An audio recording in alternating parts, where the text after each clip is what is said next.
Ask the Podcast Coach for December 5th, 2020. Let's get ready to podcast. There it is. It's that music that means it's time for Ask the Podcast Coach because it's Saturday and it's 10:30.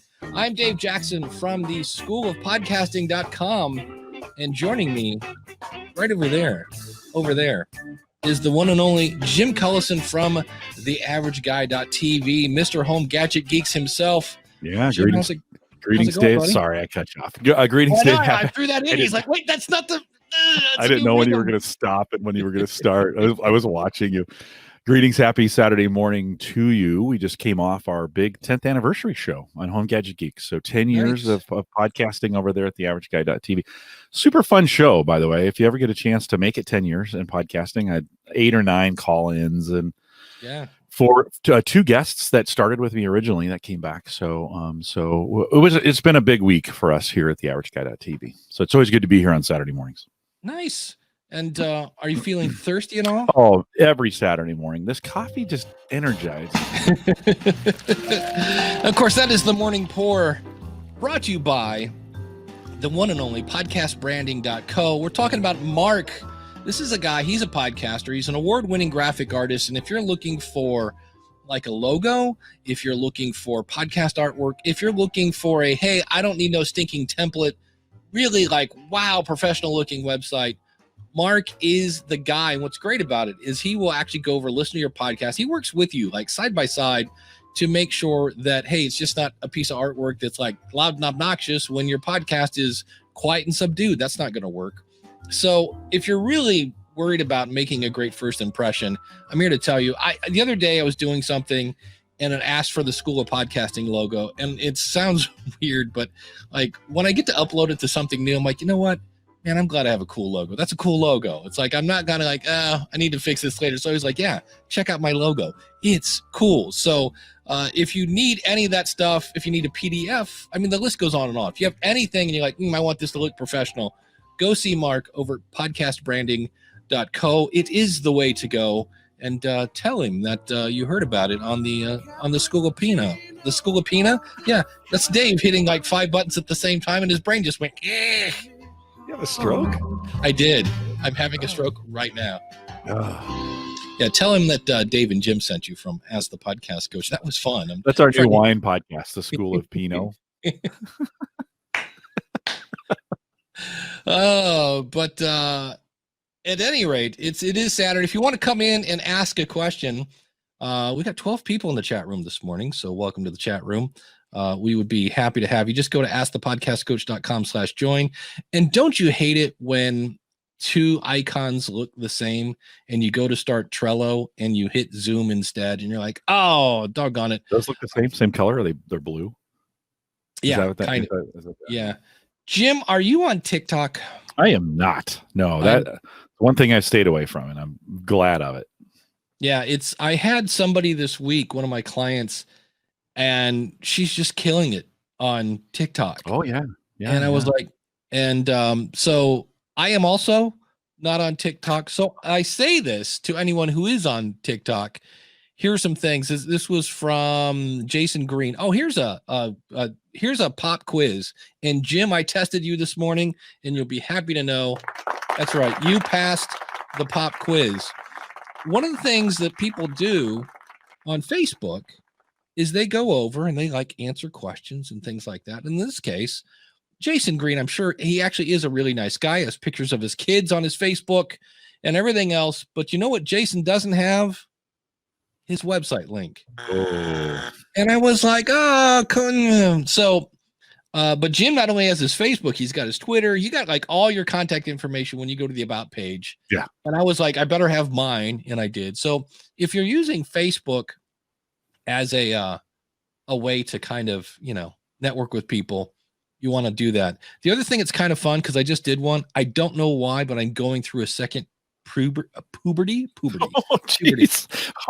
Where are you this morning? Yeah, I keep my voice keeps every now and then. I did a video yesterday, and I'm like, and what I'm talking about, and I was like, what? Nobody likes a Charlie in the box. What's the Brady episode? Who's Yeah. the kid that does that? Greg? No, it's not Greg Brady. Peter. Peter Brady. Yeah. Yes, my step twin brother, Peter Brady. Anyway, back to TikTok. Jason Green, who by the way does not have a website, because I was going to say, Jason, hey, from the such and such podcast at such and such, nothing. So fix that, Jason. He says my entire promotion of my podcast is through TikTok. Today, I'm in the top 5 of my subcategory and top 50 in my main category in 4 months. Now, as neither Jim or I are on TikTok, it sounds good. I don't know if it is, but okay, we'll go with that's good. My last podcast never came close to this. Close to what, though? And I spent money on advertising. If you try TikTok, here are some tips. Stick to your niche early on. That's kind of, don't stray. TikTok doesn't want to see you walking your dog if your niche is surfing, unless your dog is surfing. Which is kind of good advice for everything. We might actually talk about that here in a second. Mike Rowe is having a crisis. Use a brief description followed by niche hashtags. Use at least 3. Teach your niche and then provide your podcast later. I'm known as the person in my niche. Use more 15-second than 60-second videos. Use the trending songs, but not the trending hashtags. Fit your topic into the trending thing. That's what I like to call playing in traffic. Let's see. That was basically it. So he's just saying that and it's one of those things where I was kind of nervous about it because you heard all sorts of weird things. Yeah, still not a great app, by the way. Well, and there was a dude that just came still out owned by the Chinese. Well, there was a guy that just came out who's going to lose his job when the transition from one president to the other is going through. And he was kind of like, hey, guess what? The biggest threat is to the U.S. It's China. And I was like, you know what? Maybe I'm not going to get on TikTok. No. Well, and I think for you, our U.S. audience, for folks that are in the United States, Instagram is just infinitely better for you. So it's just, there's, it just is what it is on that. Yeah. TikTok. I would, I'd be very careful of that app. Very careful of that. I'm not a tinfoil hat kind of guy, but in this one case with TikTok, just be careful. You might want to think about it. Yes. Yeah. So that's a guy that said, stay in your niche. And I wanted to bring this up.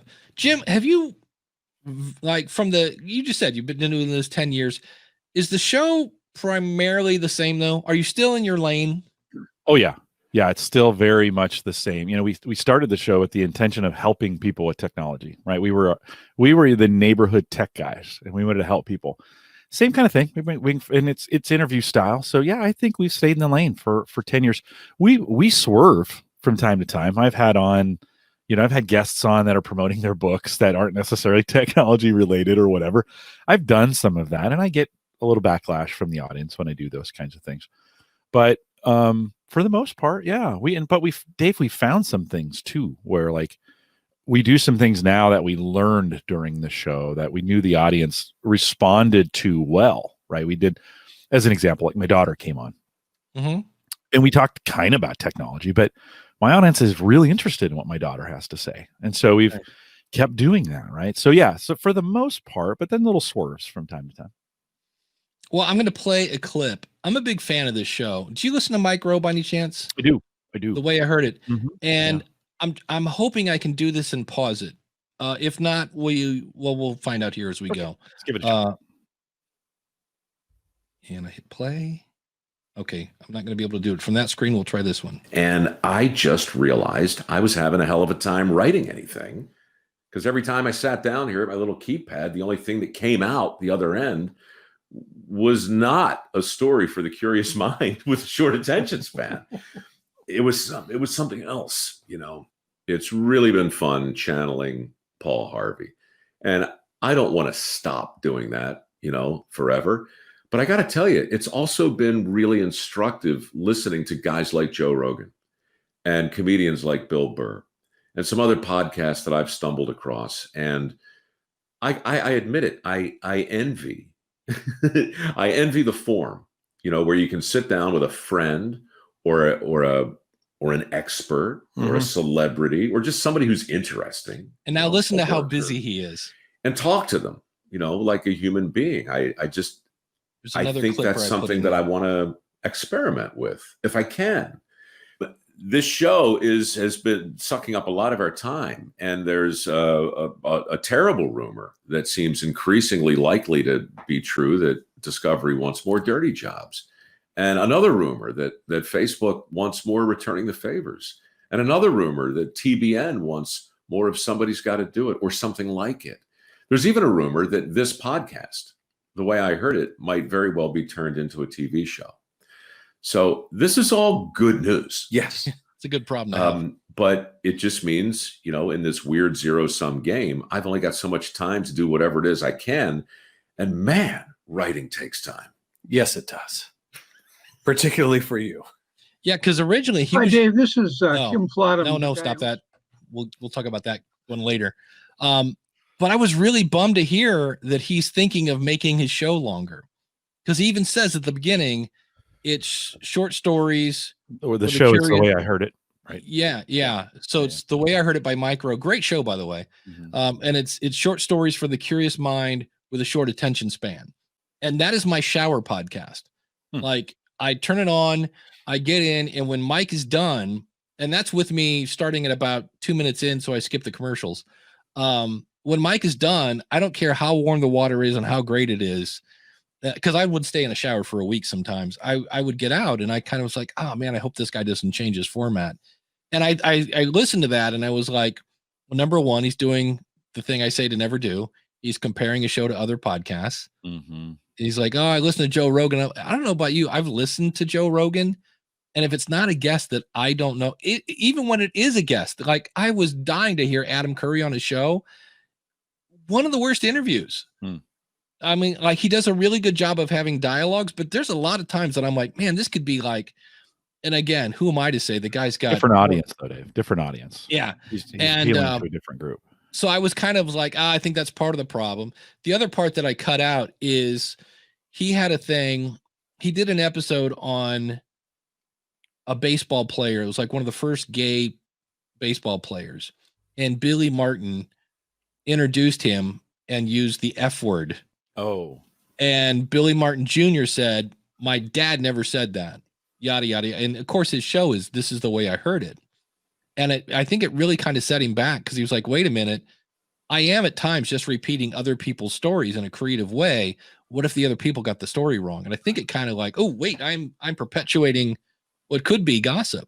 I think that's really what kind of started this. But I was just like, I don't know. It was just like, please don't change your format. If you want to do a longer show, do a longer show, but don't change your format. That was, in fact, I actually went over and put like a 4-paragraph thing on please do not change your show. It's the short attention span. That's me.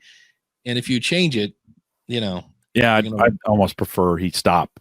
If he's going to do a different show, just do it in a different feed and stop.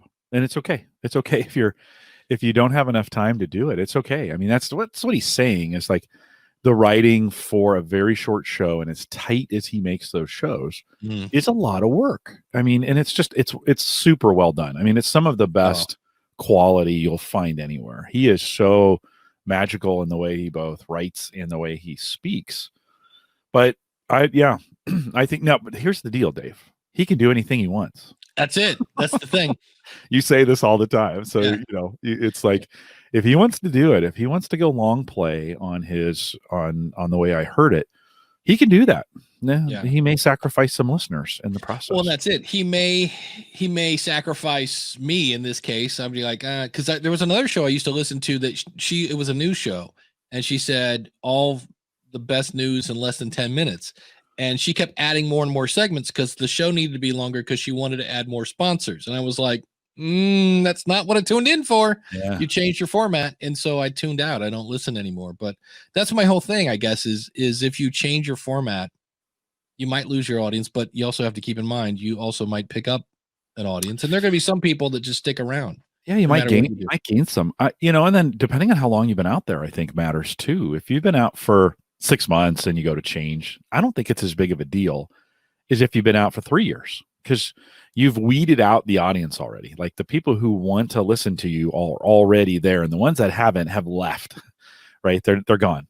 And then if you radically change at that point, whereas then, you're shocking your audience, where it's 6 months, you're still kind of, you're figuring it out. Your audience is figuring it out, right? That kind of deal. So I think it kind of depends. If all of a sudden, and I've done some radical on Home Gadget Geeks, I've done a few changes to the norm. I wanted to do shorter content on Home Gadget Geeks because it was, we're an hour and 20 minutes. So I was like, we need to get something shorter. So I started Home Tech Tips, which was an offshoot of that. And I did, 30, 40 episodes of that where I pulled out little short tidbits and put them on Home Tech Tips. One of those on YouTube's done like 25,000 views, which in YouTube land isn't all that much, just to be 100% honest, but it's a lot for me. So, I tried, instead of changing the show, I did an offshoot of the show and did something different. And I think that would be the advice I'd give. If you're going to do something different, don't do it on your established show. Do something different.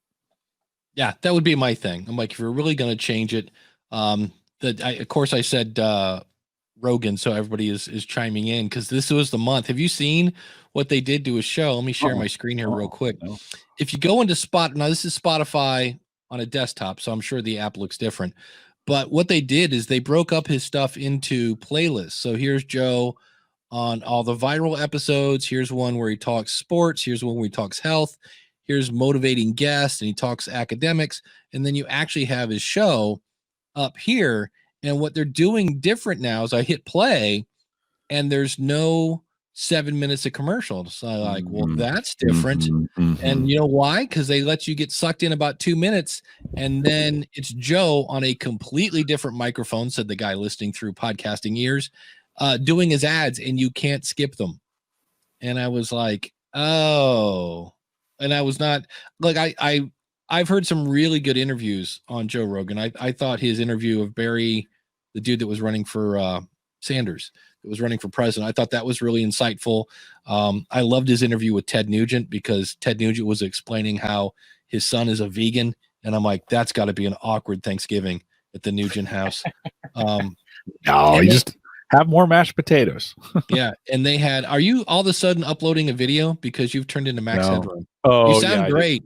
I was looking at a video, so yeah, I should stop here in a second. Because all of a sudden you're doing the robot. I'm like, oh, well, cool.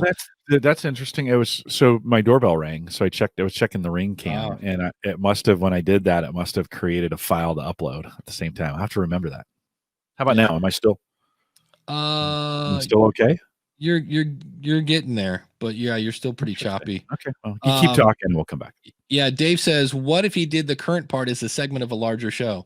Yeah, I mean, I've done that. I have I took a segment because of my podcast, and I made it its own podcast, because if I had a client that's like, I'm thinking of starting a podcast, like, what's the biggest benefit? I can just go, because of my podcast.com. Go listen, here's how you benefit from podcasting and that whole 9 yards. So he could, and then so he could have his longer thing. I don't know. I think he had two things there. Number one, he was talking about just how it's a stressful time. Pandemics are not fun.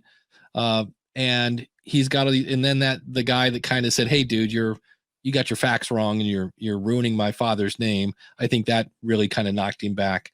And I think, but those two things, because I know right now I started a podcast about Akron, Ohio. I quit because the only news that's available, because that was me. I was just going to be reporting on, and I have a whole list of Akron sites to check to see what's going on.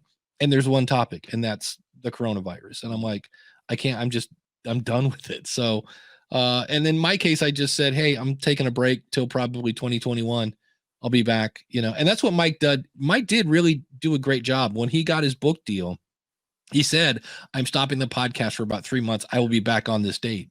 Yeah. And when he came back, he said, hey, I'm back. And the good news is I think I have a TV show, so I'm going to be very spotty for the next couple of weeks. So, yeah, this should be the hard part of getting popular, right? Is that now you've got audience expectations.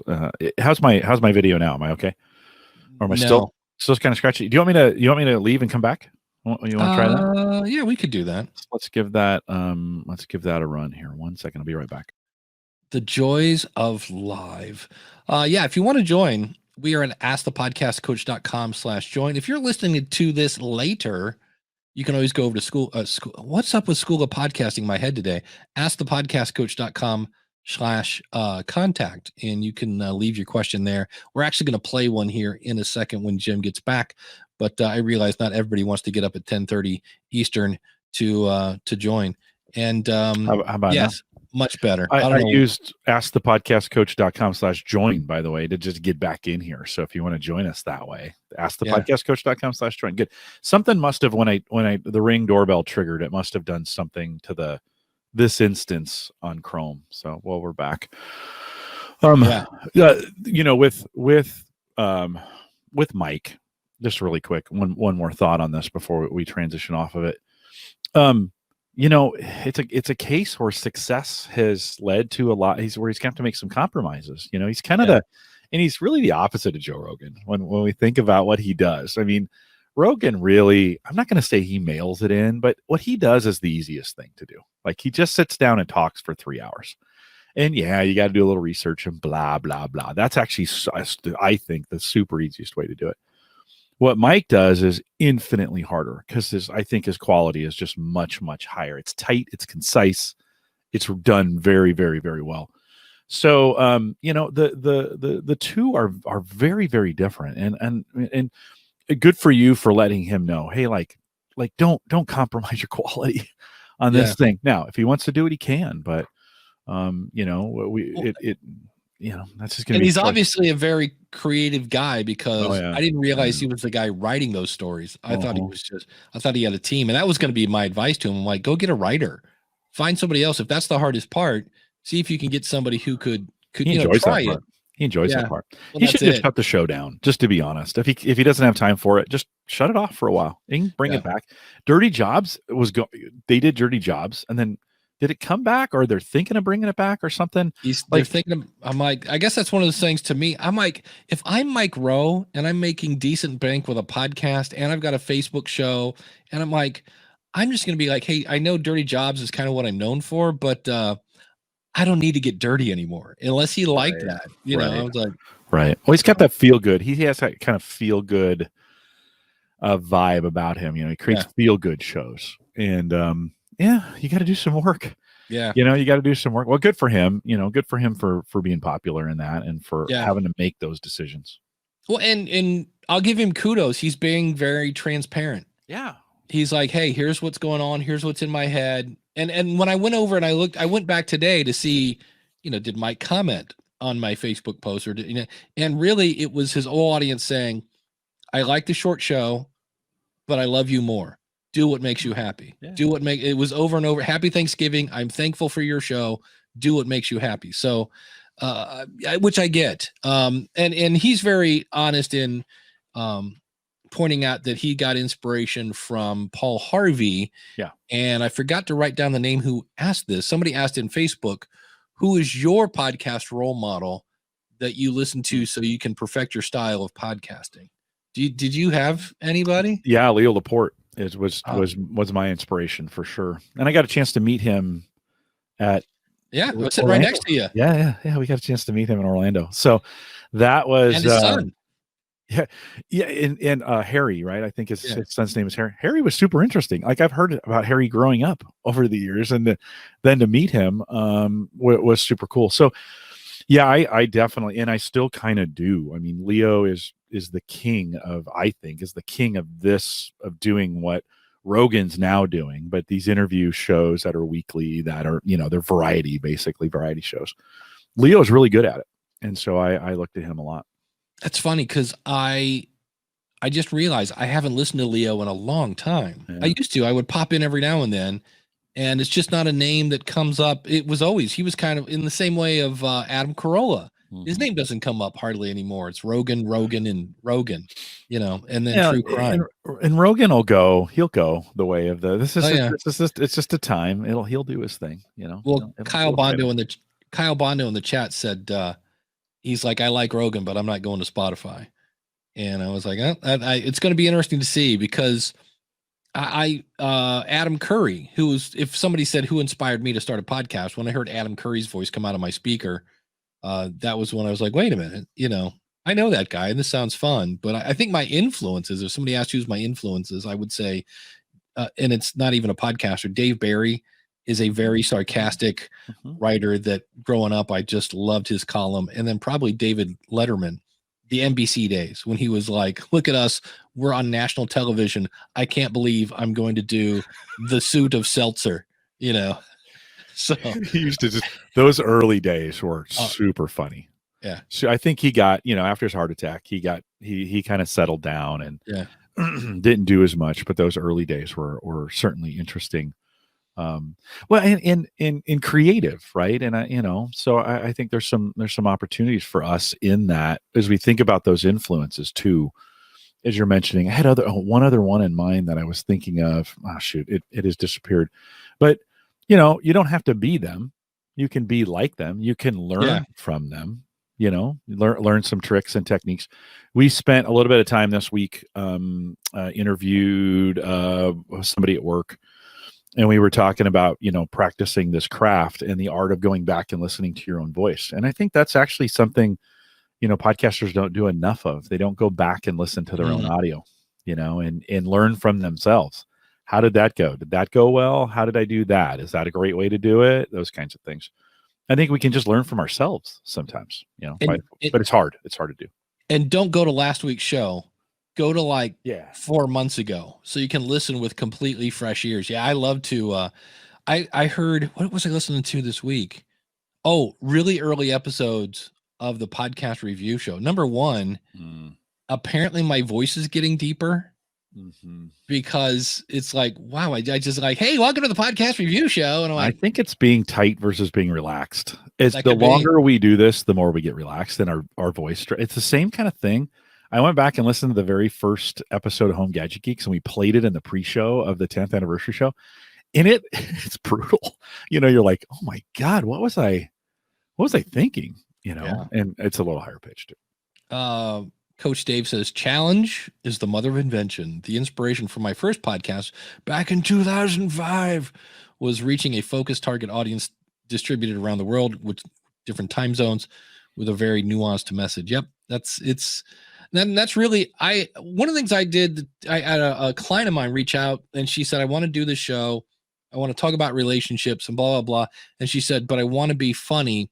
And she sent me a link to, have you heard of the show I think it's Call Me Daddy. Mm-mm. And I think this is the one, it's on Barstool Sports. I think this is the one where they had two co-hosts and they went, and then they split up. Okay. But the one that's left has 1.5 million Instagram followers and probably another million on Twitter and blah, blah, blah. And I'm not approved by any means, but she's 20 something and she's a social influencer and dropped so many F-bombs in the first 2 minutes and was talking about genitalia and just and it even says in her bio, and I have absolutely no filter. And I was listening to this and I just was like, wow, can't believe wow. And I was like, that's interesting because you're either at this point going to tune out because it was not subtle. It was she refers to her audience is always like, hey, you bitch, blah, blah, blah, going on stuff. And it was like, wow. And I was like, so you're either going to love this girl or turn her off and go, oh, I think I'm getting the vapors. I can't, she's just set me into a tizzy. I can't believe she was talking like that. So that was, and so I thought about that. A lot of times that's people that really have an audience, they're going to make you go one way or another. You're either going to love them or hate them. So, but you know who I love? Well, I love people who let me pour more coffee before get to that spot. And we also have Mr. Naughty Bits on deck. So that'll be coming up in just a second. And I have to play the jingle because, wow, that's loud. That's right. The Teacher's Pet is now the Dog Podcast Network. If you are into dogs, you got to check out the Dog Podcast Network because James is going to be launching a new dog show. So I think that's one of the things he wants some advice on. But it's so he signed up to be the Teacher's Pet. That's just discounted one-on-one consulting. So thank you, James, for coming on board. I like the graphic on that. Yeah, it's really he's well done. Here's the thing for all you coaches that think, hey, I'm going to start a podcast coaching business and people will knock at my door. I think, do you remember when Podcast Movement did that thing with the weird murmur rooms? Yeah. Virtual. That was months ago. Yeah. And I believe, I haven't met with James yet, but I'm pretty sure that's where I met him. Oh, nice. And so I'll be interested to see how he ended up working with me. But I mean, that was months ago. So it's a slow grind at times. Our awesome $20 supporters, people like Kim Craggy over at Toastmasters. If you want to develop your voice, reduce your editing time, and improve your content, Toastmasters101.net. Greg over at debtshepherd.com. If you want to get your finances in line for 2021, the man is teaching financial wellness over at debtshepherd.com. Shane at spybrary.com, who will be coming on the School of Podcasting in the future because he's kind of crushing it with his other show, which is Tourpreneur, which you would think would be really hard because who's traveling these days? Glenn the Geek Hebert, who from what I understand is on the path to getting back and all healthy. So we're glad to hear that. You can find him over at thehorseradionetwork.com. If you like horses, he's got every kind of horse, every kind of podcast over there. Max Trescott, if you're into flying around in the air, check out aviationnewstalk.com. Ed Sullivan, if you're looking for an editor, check out soniccupcake.com. And if you want to connect with some independent creators, check out the Indie Drop-In Network at indiedropin.com. Michael Delaney is over there at Baby Mountain Radio Productions, where podcasting and hard work are made fun. Find him at babymountainradio.com. And if you'd like to be an awesome supporter, go over to askthepodcastcoach.com/awesome. And we're trying something new. You can also go over to askthepodcastcoach.com/store. And you will find things like my book, Profit from Your Podcast. You'll find links to the School of Podcasting. You'll find links to my Patreon account, which we just talked about. You also see a link there to Jim's Patreon account. So if you want to become part of the Home Gadget Geeks tribe, you can do that, as well as a PayPal button. Just go to askthepodcastcoach.com/store. So that's thanks for doing that, Dave. Thanks for putting that on there. Not a requirement, by the way. It's nice of you. Thanks. Well, I was just like, some people like, it's nice that the awesome supporter goes in my pocket. I'm like, well, there may people that like legitimately like, well, I want to give money to Jim. How do I support Jim? I do have a Patreon. I'm actually this week, actually maybe even today, I'm buying the MOTU M2. So that's coming right out of the Patreon funds. That's what my folks give it to me to do, is to buy equipment. And so we've been talking, when I went to Ed's place a month or two ago, whenever that was, Ed Sullivan, I hung out with Ed for the weekend. He talked me into it. And so I kind of been waiting for that, all those dollars and cents to line up, and I'm going to purchase it. It's, to be honest, it's been out of stock. You can't buy it. So it's supposed to be back in stock here. I'm hoping I'm going to check today, but it's been out of stock for the last couple of weeks. So hoping it's coming up, and we'll keep checking on it. I probably need to contact my Sweetwater guy over there and say, hey, just buy this thing for me. And Dave, don't you have a Sweetwater affiliate link? Yes. If you go to askthepodcastcoach.com/Sweetwater, and I was going to show you, I think I ate it all. When I got my P4, the Zoom PodTrack P4, they send some candy. I was like, how cool is that? And and if that's not enough, but wait, there's more. I got a Sweetwater sticker. So I think I have one of those on my computer over there. That'll be going on the iPad shortly. Hey, is Bang still waiting? He's still waiting. He's being very patient. So the ones and only Bang's Naughty Bits, king of all things Reddit. Mr. Naughty Bits, how are you, man? I suffered a minor tragedy today. Oh. Mr. Coffee died. Oh, dude, that's painful. Yeah. That's for Mr. Coffee. Well, that's not too bad. Where do you go? What kind of, if you have to go out and get coffee, where do you go? What's go out? Well, if you have to order in, where do you get coffee? No, I buy cheap coffee in bulk. Oh, I gotcha. No, I can't afford to go out and buy coffee because I drink too much. Yeah, okay. Until my heart starts palpitating, I'm not ready to go.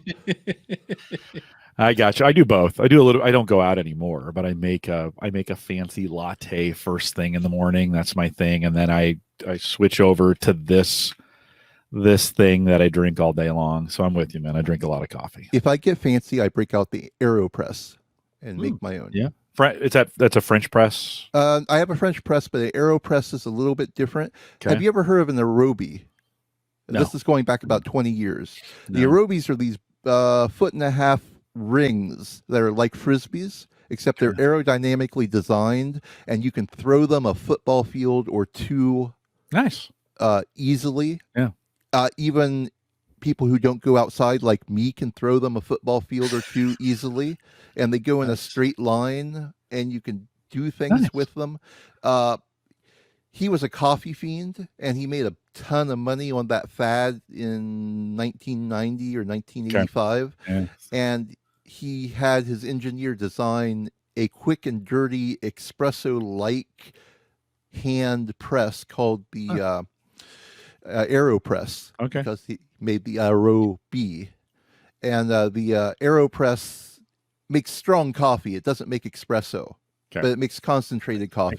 Makes a good black coffee. Banks, your audio is amazing today. That's right. Welcome to Ask You Barista. They put a new beta feature into StreamYard. Okay. They actually let you turn off automated audio.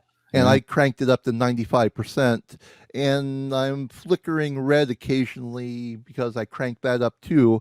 And I want a different mic. Well, the other thing, we found this out last night on the Podcasters Roundtable.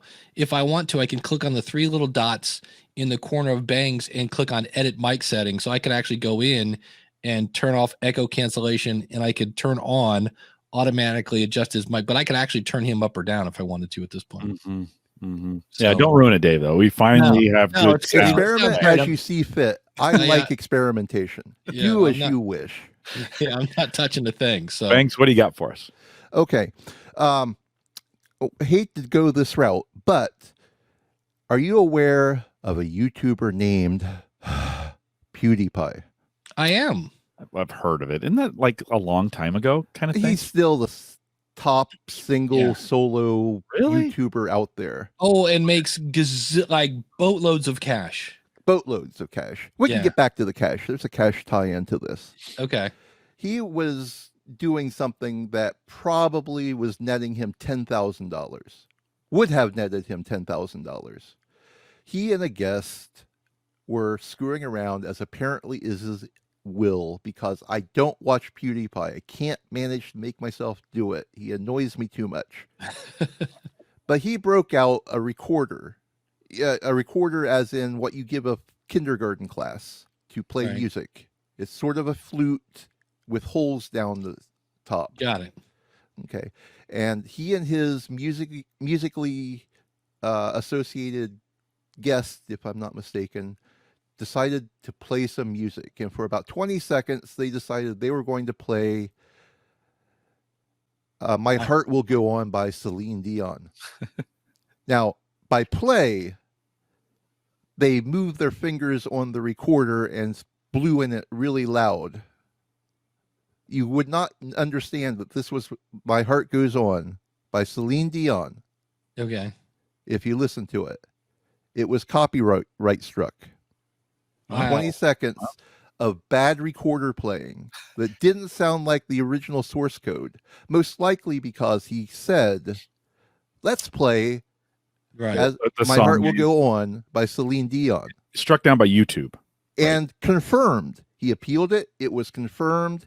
And whoever struck it down probably got about $10,000 worth of revenue before he unmonetized his own video. So you can get copy struck, not just for playing the music, but for claiming you're going to play the music. Right. And YouTube will confirm this. Even if you don't play anything resembling the music. That's a weird one. So when you go out and you grab random real music out there, you don't have a chance, guys. Yeah. Well, I think everybody knows at this point. You can't. Not on YouTube. No, nobody knows. Nobody knows this. This question comes up every week. Yeah. Well, nobody knows until they get hit by it, and then they're suddenly shocked. Well, this audience knows because they hear us say it all the time. So Twitch started implementing automatic copyright Right. monitoring of background music Yeah. about a month Just ago, don't- and just- they panicked because they had no idea this was happening. Right. Right. Yeah. Yeah. No, good enough. All right. Interesting. Anything else there, Dr. No, Banks? just avoid TikTok like the plague. My Yeah. God. Yeah. No, that's good advice. That's one area I agree with you. So, Nice. All right, my friend. all right, Banks. Good hearing from you, man. Great sound today. Yeah, I can see. You sound great. That's a Shure Beta 58A as opposed to the big boy. Nice. Awesome. Nice. Yeah, it sounds good. You All right, have a great day. All right, take care. Have a good Saturday. See ya. Well, that leads us very nicely to a question that came up in Facebook, and then it came up from somebody who attends my Northeast Ohio podcasters meetup. And the question goes a little something like this. Hi, Dave. This is Kim Flottam, the guy who's on your Northeast Ohio group, the B guy that you see every month. A quick question on a topic, and we were wondering, our group, about liability, and if how does that work if someone decides they don't like what you say, or they accuse you of saying something that is unsuitable to them, and all the things that can go wrong with liability. So just a thought, Kim at growingplanetmedia.com. Any thoughts or information or directions you can point me? That would be appreciated. Appreciate it. Thank you. And it's one of those things that, man, I'm going to say 5, maybe 10 years ago, somebody had a booth at Podcast Movement or Podfest. And I remember thinking, like insurance for podcasters? What? But you can get some sort of, I just went liability insurance for podcasters in thimble.com came up. So I have no idea what it is. I looked at a couple other, starting as low as $25 a month. And I'm like, that's why nobody has it. It's a monthly thing. And it's one of those things where, if you got it, it's in all insurance is like, you don't really need it until you need it. Right. So, yeah. What would you need it for, do you think? Like what kind of things would you things you say, apparently, right? I mean, if you're gonna say something about somebody and they're gonna sue you, that's where this kind of insurance would kick in, right? Yeah, I guess defamation of character, maybe, if I say something. So if you're doing any kind of reviews, like the podcast rodeo show should probably have liability insurance, because somebody could say, Dave said my show was awful and you ruined it. And, I don't think there's insurance against libel. I don't think you can buy that kind of insurance. I don't think it's for that. Yeah, I mean, that's why I say at the beginning of the show, this is an opinion, right? And only an opinion. So errors and omissions, Bank says. They're talking about MasterCards. You never know what the chat room's having their own show. So I'm not really sure, to be honest with you. I just know I got threatened when Audello had a thing, and I lost my cool. They had a website that said this sale ends in 34 minutes. And I went ahead and bought it and woke up the next day and the sale was still there. And I was so mad. I was like, oh, you guys lied to me, blah, blah, blah. And I did a YouTube video, said they're a bunch of crooks and thieves and blah, blah, blah. And they politely just said, you can't. And I said, nobody should order from them. I think that's the one that really, that's when they unleashed the hounds. And they said, before we sue you into oblivion, would you like to take that down? And I went, and so I asked, Gordon Firemark, and he goes, you can report on your experience. Yeah. This is what happened. Right. Blah, blah, blah. He goes, but you can't just say, I hate these guys. They're thieves. You gotta have a little, and he goes and document what you did, which doesn't always help, by the way. I forget the other Podmeo, I think it was, that I had a thing on, and I did. I mean, I had screenshots, and the problem was they're VC backed. And apparently the VCs were like, hey, every time we Google this company, this guy has a post explaining what a horrible time he had. And they threatened lawyers. And I could have said, no, it's documented. And I was like, I don't know about you. Anytime I can stay out of court on anything, I'm like, you know what? Not worth it. I'm not getting a lot of traffic from that. So I listen to a lot of reviews because of what I do with Home Gadget Geeks. And there's there's an appropriate way to review something, and then there's an inappropriate way. And some people just fall into this trap of thinking they have to use words like inappropriate and trash and hack, and and you're like, I'm not sure that's really the right way to go. You don't have to say it's the best thing ever, but Right. like, just be careful about the words you use, with that kind of stuff. Back to this insurance idea. I mean, you don't have to. The current culture, like that's like when you do those kinds of things, you just kind of fall into the Reddit culture, or you just kind of fall into the YouTube comments culture, Right. where people just say whatever they want. And when you're doing it on a podcast and recording it, I guess, when you're in Reddit or Facebook, it's recorded there as well, but it doesn't have to be that way. So I don't know. Our audience, Dave, everybody is really good that listens to this show. So I'm sure nobody's worried about that. Yeah, I guess a lot of it would depend. And I almost, if I had time, I would, I see here's one, general liability insurance in 5 minutes. There's all sorts of different places, but well, the I liability think it depends insurance, our coaches, we sometimes recommend that our coaches get some kind of insurance, because you're working with people, and that you just never know what's going to go, what's going to happen in those kinds of situations. And so having some kind of, it's almost like buying a retainer is what you're buying with that. You're just retaining somebody to help you in these cases. Yeah, I just Googled it. This is, again, Thimble must be having a great SEO team. They came up again. As a podcaster, your show keeps people company on their commute, whether they're tuning in to hear about an unsolved case or tips, cultivating happiness. Your podcast keeps the energy throughout the day. You deserve to do it worry-free, beyond the risk of bodily injury from anyone anyway, from an advertiser to a subject of your reporting might become litigious. If you fail to air a sponsor's ad as often as contractually agreed upon, they could claim you're responsible for their lost revenue. See, none of this is really, how much does insurance cost? Well, you have to get a quote, of course. What is covered? Bodily injury. I don't know, Jim. Have you ever gotten hurt on the job doing Ask the Podcast Coach? You might have pulled a muscle pulling that big coffee mug, but Dave, there could be, I mean, we laugh about this, but you never know like what people are going to do. I'm sitting in this chair, I'm pouring coffee. It's super hot. I pour it on my lap. It scalds me and damages me for life. I turn into a different person. And then I start saying, well, I did this during a time when I was on Ask the Podcast Coach. And yes, Dave does not pay me to do this, but he now has my Patreon on his store. So it's an implied relationship that I can be, right.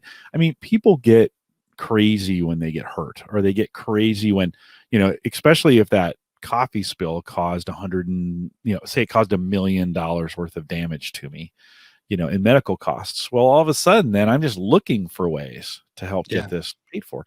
And when you take it to a lawyer, they don't care. They don't care that you're my friend. They're like, let's sue Dave Jackson. Like, let's just see what happens. As I read through this, half these are sponsor related. Like if you mess up a sponsor, they might claim loss of revenue, blah, blah, blah. But I guess, call me naive, I don't really worry that much about it. Because now there are, Will Smith had a great video on YouTube, and he was doing kind of an Ask Me Anything. And somebody asked him, like, would you rather be rich or famous? And he said, I got to tell you, I love being famous. He goes, because everybody wants to be loved. And when you meet people and they freak out because you're Will Smith and this and that, he goes, but on the other hand, he goes, I now have a team of people who do nothing but take on, he goes, everybody's suing me for the stupidest stuff. You kind of go, wait, what? You can even sue for that? And he goes, yep, you can. He goes, and you got to go defend yourself. He goes, so he goes, that's the downside of kind of fame. So lawyers. Yeah. So I don't want to say you don't need it. I'm just saying, I guess I would have to depend what the quote is. If they say it's $9 a month, okay, maybe, I guess. But I would also have to get a lot more details on, if somebody sues me because I don't like their show, If I was thinking about it, I would pay a lawyer for an hour of conversation about it to say, okay, somebody especially who works in business law, right? and say, okay, here's what I'm doing. What is your recommendation and what should I do? Pay that lawyer, whatever, somebody you trust, to give you that advice. And it's a one-time fee, and then do what they tell you or don't. But that's what I would do. I'd get a little advice first. Yeah. The chat room was talking about the McDonald's. Yeah, because I used the coffee example. Do you know, if you look into that though, because everybody's like, that's insane that she got that kind of money. They were warned in the past. That's the reason. I didn't realize that. I forget. And again, where did I hear that? On a podcast. Now, I can't remember which one, and but they said it in a very way. They're like, if you actually research that, the reason that woman won the case isn't because it's like they had been warned in the past that they were way over the whatever recommended Temperature level. Yeah. Whatever. And so they were kind of like, we're going to get sued for talking about it. So we might yeah, you're going to get a cease and desist. McDonald's is listening. Yeah. Moving on to our new teacher's pet, James Jacobson. We saw his awesome, dog network. He said, how should I introduce a brand new podcast to our existing podcast audience?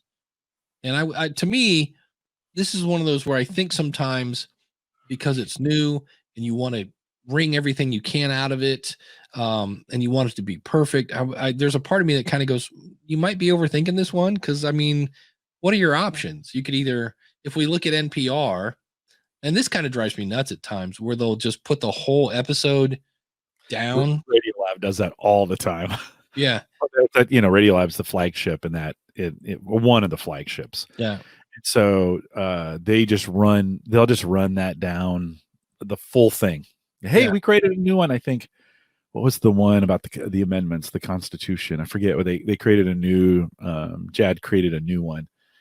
They played several episodes, so you could go that extreme. Now, when that happens, like, do you like that? Do you not like? It's close. Like, it's close to what they're. Yeah. Sometimes if they start, I'll give it 5 or 10 minutes, and if I don't like it, I'll just go, forward till it's done, and it deletes it automatically, and I'm done. Yeah. That's the beauty of it, is I can do that. But I don't think that's wrong that they do it. I think we're going to do it at Gallup. We've got a new podcast that launches Tuesday, and we're going to send it down a couple of the streams that we have. Why wouldn't we?